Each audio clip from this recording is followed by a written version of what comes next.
दोस्तों आज पेश है चीनू चित्रकथा शाही लुटेरा।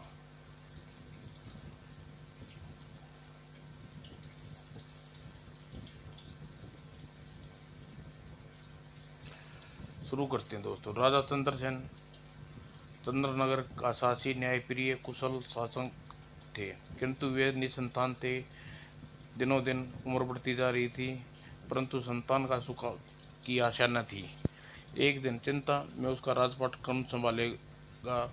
रानी फूलमती उससे बार बार एक और विवाह करने के लिए हट करती थी, लेकिन जिसने अपने कुल चल चल सकियाता रानी मंत्रियों के महाराज चंद्रसेन पर जोर डाला और राज विवाह के लिए तैयार हो गए।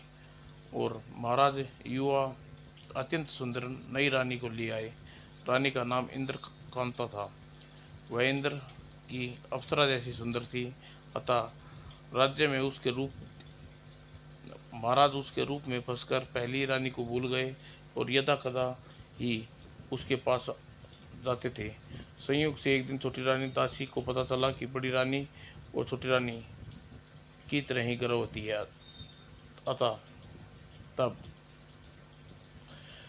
राजा चंद्रसेन जी छोटी रानी को अपने शयन कक्ष में अपनी चहेती दासी से पूछती है, क्या तू सच कह रही है? जी महारानी जी, यह अच्छा नहीं हुआ। क्या कह रही है महारानी जी? मैं भी माँ बनने वाली हूँ और फूलवती बड़ी रानी है, मैं छोटी रानी हूँ। बड़ी रानी का पुत्र राजा बनेगा, मेरा अधिक से अधिक सेनापति बन पाएगा। यह तो मैं भूल ही गई थी। फिर क्या हो? रानी और दासी मिलकर महारानी फूलवती के ऊपर लांछन लगा के और गुप्त योजना बनाई। और एक दिन छोटी रानी ने राजा के सामने रूठ कर कहा, महाराज मैं चंद्रसेन से एक पल नहीं रहना चाहती। ऐसा क्यों महारानी? आपकी बड़ी रानी कुलवती कलंकनी है और आपको ये संतान पैदा न हो सकी तो उसने एक दास से संबंध स्थापित कर गर्भ धारण कर लिया। इतना पाप वो मैं कैसे रहूं? किंतु राजा को विश्वास नहीं हुआ। जब इंद्र कांता की दासी ने यह बात रानी के कक्ष में एक नकाबपोश को निकलते हुए देखा था और राजा ने सहज नहीं हुआ और महारानी मां बनने वाली थी, उसे राजा से निकाल दिया गया था। राजा उसने कलंकनी कहकर उसकी आंखें लाने को कहा और रानी रोती रही। उसने किसी ने न सुनी और एक रथ में बैठकर घने जंगल में ले जाया गया। और महारानी जी हम आपकी आंखें लाने की आज्ञा दी गई है। भाई क्या मैं आपकी अपराधीन लगती हूँ? ऐसा करो, मेरे आभूषण ले लो, लेकिन मेरी आंखें छोड़ दो, जिससे तुम्हारे राजा पैदा होने वाले बच्चे की रक्षा कर सकूं। जल्लाद तथा सैनिक आंखें भर आई। उन्होंने रानी का कहा माना और हाथ जोड़े और फिर उनके पास एक हिरनी को मारा और हिरनी की आंखें रानी जैसी थी। लो भाइयों, राजा की आंखों की पहचान नहीं है सकेंगे, रानी की आंखें बताकर इनाम लेंगे। और उधर भटकती हुई फूलकुमारी जंगल जंगल भटकती, वस्त्र फट गए, बाल खुले रहे थे। वो जल्लाद सेवक राजा के दरबार में पहुंचे। लो महाराज, हम खुश हुए। ठीक है महाराज, हम महारानी फूलवती की आंखें निकाल लाए, इन्हें देख ली। और रानी फूलवती ने एक पुत्र को जन्म दिया। देखो भाई, उधर कोई बच्चा रो रहा है। एक काफिला के सरदार ने आवाज सुनी। सरदार, हमें क्या लेना, चलो चलते हैं। रहे तो अच्छा है, मैं निसंतान हूँ और तुम तो जानते हो कि बच्चे का अभाव का दुख मैं जानता हूँ। कहो, मेरा कहा मानो, काफिला उधर ले चलो। अच्छा सरदार, जैसा आपकी इच्छा। और वाह, देखो उन झाड़ी में माँ बेटे कितना संयोग है। दोनों माँ बेटे को सावधानी से गाड़ी में बैठाओ। जी सरदार, यह मेरी बेटी है और यह मेरा नाती। आखिर मेरी संपत्ति का मालिक कौन होगा? मेरा फैसला अटल है। और राजा सरदार ने ऐसा ही लगता है जैसा बहन को हंसा रहा है। आप कौन हैं? घबराइए मत बेटी, आप अपना पिता ही समझो, इस नालायक का नाना समझो। कौन कौन हो बेटी, और इतना दुख कैसे सह रही हो? मैं एक दुखियारी रानी हूँ। और रानी ने सरदार को सब कुछ बता दिया। और उधर रानी इंद्रकांता के यहाँ लड़की को जन्म हुआ, खुशियाँ ही होती हैं। और इधर रानी फूलवती के बेटे का नाम बादल रखा जाता है। वह दिन रात चांद की तरह बढ़ने लगता है और पढ़ना, ताकतवर तलवार चलाना, घुड़सवारी, और देखते ही देखते दक्ष हो जाता है। वह रानी जैसा दिखता है, किंतु उसके साथी जब उसे चिढ़ा चिढ़ा कर पूछते हैं कि वह नियंत्रण हो जाता है और रुआसा होकर माँ के बार बार पूछता है, माँ मेरे पिता का नाम क्या है और मैं किसका पुत्र हूँ? माँ किसी न किसी प्रकार बहला देती है, लेकिन एक दिन जब वह आसमान अपमान सहन ना होता तो अपनी माँ के सामने अपनी छाती कटार तान कर खड़ा हो जाता है और कहता है, अगर आज आपने पिता का नाम नहीं बताया तो मैं कटार मार कर मर जाऊंगा। और विवश होकर माँ सब कुछ बताना पड़ता है। तू कहाँ जा रहा है रे बादल? अपने अत्याचारी बाप से बदला लेने। ऐसे बेटे को जाने का को धिक्कार है जो अपने पाप, जिसका पापी, घमंडी और माँ का अपमान करने वाला पिता जीवित हो। बेटा, फिर भी वह तेरा पिता है, उसके पास फौज है, तू अकेला है। और रानी रोती रहती है। बादल घोड़े पर सवार हो जाता है और उसका उसकी पीठ पर बंदा पंचपन हवा मिलने रहता है। मेरे साथ भगवान और सहायता है।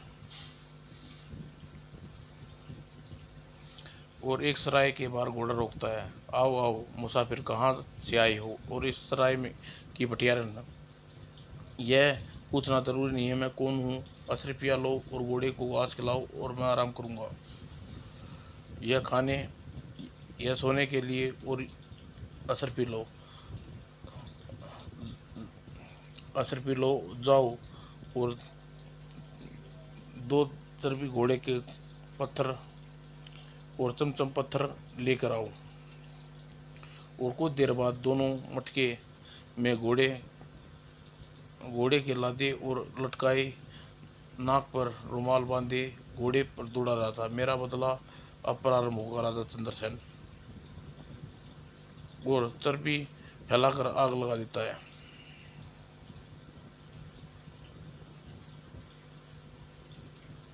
हा हा हा, भाग, वह आग लगते ही नकाबपोश को पकड़ो, भाग रहा है। बस्ती धू धू करके जल रही थी। हा हा हा, मैं आग लगाई है, मेरा नाम बादल है, पकड़ो मुझे, पकड़ कर दिखाओ। और वह भाग निकला। तुम और क्या, तुम्हारे राजा चंद्रसेन को चुनौती है, पूरे राज्य मेरा मेरा निमंत्रण है। और दरबार में बादल के गांव में भयंकर उपस्थित था। अंधा था, हमारी रक्षा करिए। बादल नाम का वह चोर हमारी झोपड़ियां जला दी और हमें धमकी भी दी है। हम और चुनौती दी है कि अगर राजा चंद्रसेन उसे पकड़ सके तो क्या? हाँ मेरे बहादुरों, कोई बादल को पकड़ कर ला सके हैं? यह तो शांति कैसे छा गई, कोई बोलता क्यों नहीं? बादल ने हमारा सारे चंद्रनगर का अपमान किया है। और ये सोने के कंगन लो और उस पागल को जिंदा या मुर्दा यहाँ बीड़ा उठाओ। और जो उसे पकड़ेगा महाराज का आधा राजपाट अपनी बेटी का ब्याह उससे कर देंगे। वाह रे मेरे अभिमानी पिता। महाराज, जब तक वह कार कोतवाल है तो बादल जाएगा कहाँ, मैं पकड़ूंगा उसे। सफेद बालों मूछ वाला बुढ़ा राजकुमार से शादी के सपना देख रहा है। बूढ़ी घोड़ी लाल लगाम, देख बड़ी देर कर दी, कहाँ चले गए थे परदेसी। तुम मेरी माँ जैसी हो, मेरे लिए एक काशी की पंडित की वेशभूषा लाओ। लो बेटा। और कुछ? वेश बदलने के लिए नगर कोतवाल के घर के आगे जोर जोर से चिल्लाता हुआ, अलख निरंजन, बाबा को दान दो, जय काशी, जय प्रचार, जय जय हो। कौन हो बाबा? आइए हमारा घर पवित्र कीजिए। काशी का, प्रयाग के दर्शन करके आए हैं बच्चा, बड़ा ज्ञान है ज्योतिष का। अच्छा, कुछ लाई बाबा। जीती रहे। और हमारा नाम बादल है। बैठो माई और भूत सोया। बैठो बादल, बैठो बाबा बादल। और तभी तेरा पति सर्प कोतवाल रह गया है। तेरा तभी तो तेरा पति सर्प कोतवाल रह गया है। अजी मुझे डर लग रहा है, वरना तेरा पति मंत्री होता। वह काला भूत उसकी रात को भी आने वाला है। लेकिन लेकिन महाराज, आप जो कह रहे हैं वह सत्य वचन है महाराज। बचने का कोई उपाय प्रभु? हाँ बेटी, बताइए महाराज, भूत से छुटकारा दिलवाइए। तो सुन माई, इस मोहल्ले की औरतें को इकट्ठा कर जी करूँ लूंगी। हाँ, वह भूत सामने के दरवाजे से नहीं, पिछले दरवाजे से अंधेरे में प्रवेश करेगा। और सभी स्त्रियां कच्ची मिट्टी के बर्तन लेकर आने चाहिए। काठी, सुराई, घड़े।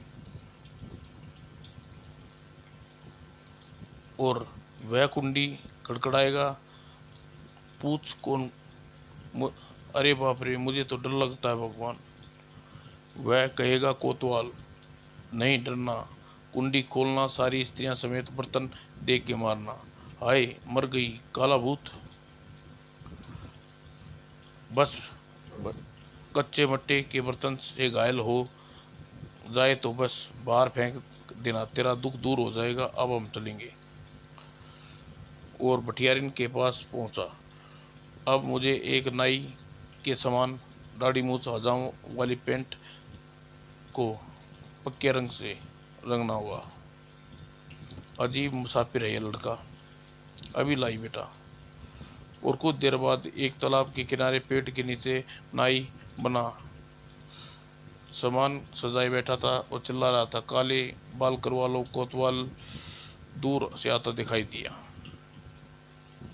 और कोतवाल के पास से गुजरा।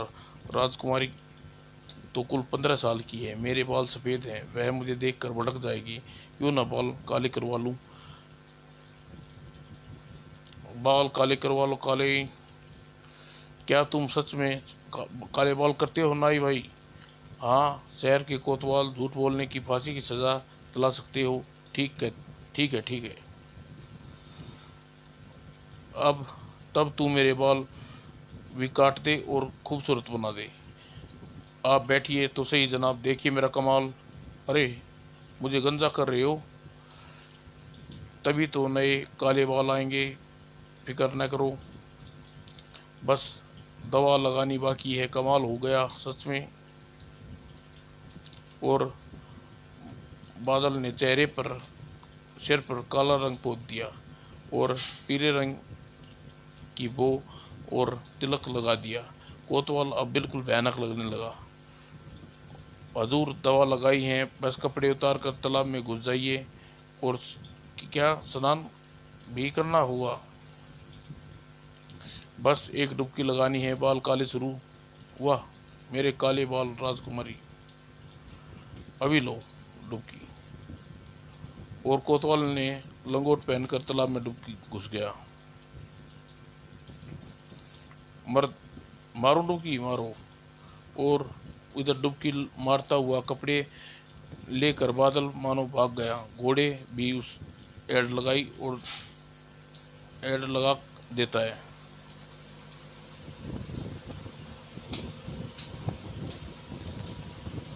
ओह मेरे कपड़े नाई, ठहर बच, किधर भागता है, किधर जाएगा। ओह मैं शहर का कोतवाल, लोग नंगा देखेंगे तो क्या कहेंगे, रात के अंधेरे में घर जाऊंगा। और को चुपके चुपके बड़ा, सामने से लोग देखेंगे हंसेंगे, पिछले दरवाजे से चलना चाहिए। और वहाँ पहले ही कोतवाल की बीवी मोहल्ले की औरतों के साथ बर्तन लिए बैठी थी। खोलो, हम तैयार हैं, संभल कर, होशियार, संभाल आया भूत।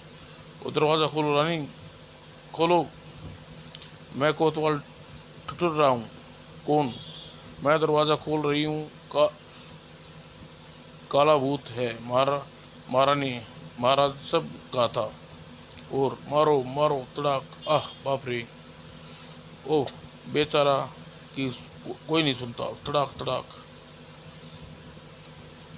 और मारपीट कब तक बेहोश हो गया और अंधेरे में ही घसीट कर दूर फेंक आए।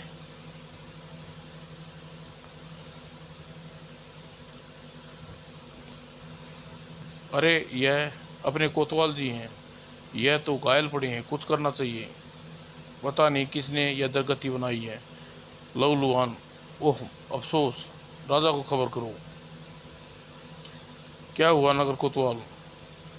महाराज बादल ने मुझे धोखा दे गए। एक बार फिर दरोगा उठता है, हमें तुम्हें आधा रात देंगे, श्रृंगार से ब्याह करेंगे, मैं उन्हें पकड़ूंगा महाराज। और बादल गांव में भेष बदल कर घूम रहा था। आगे की कहानी राजकुमार बादल जल्दी प्रस्तुत होगी।